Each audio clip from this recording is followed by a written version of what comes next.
Ever feel like stress is just eating away at you? I know that feeling. We get this. Today's deep dive might actually back that up with some science, you know? Oh, really? Lay it on me. You sent over that research, the video from the surgeon, Dr. Manuel Segarra. I did, yeah. What do you think? Let me tell you, Yeah. he has some strong opinions about stress being the root of, well, almost everything. He does, yeah.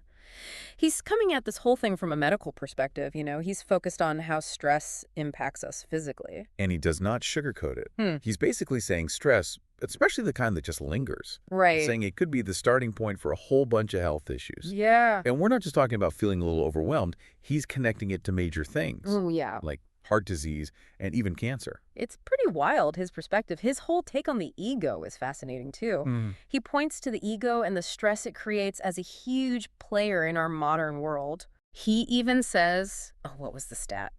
Something like 90% of illnesses. He says they all stem from stress-related factors. Okay, whoa, 90%.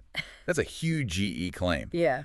Is there actually research to back that up, or is this more like his professional opinion? That's where things get really interesting. His 90% figure definitely grabs your attention. It does. But it's one of those things, correlation doesn't equal causation, right? Right. So his observations are thought-provoking, for sure.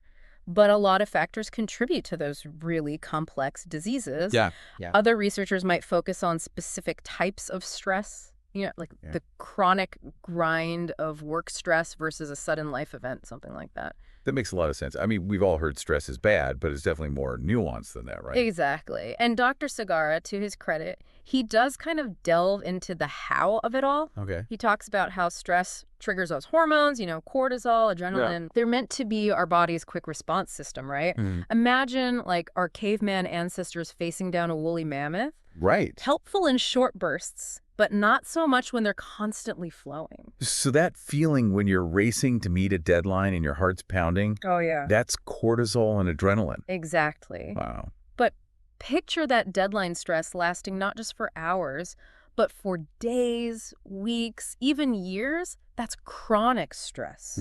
Your body's alarm system is stuck on high alert. Oh, wow. And Dr. Segarra argues this constant flood of stress hormones throws everything off balance. Right. He even uses this really vivid example. He says, just 1 minute of intense stress, like a near-miss accident, can suppress your immune system for hours. Oh, wow. Your body's defenses take a nosedive from just a moment of panic. Wow, that really puts it into perspective. So it's not just in our heads. No. Stress really, directly impacts our bodies. Absolutely. And we shouldn't necessarily view it as the single cause of all illnesses. Right. But Dr. Segarra's insights highlight how significant a role stress plays in our overall well-being. It's like that saying, you are what you eat, but maybe it's more like you are what you think.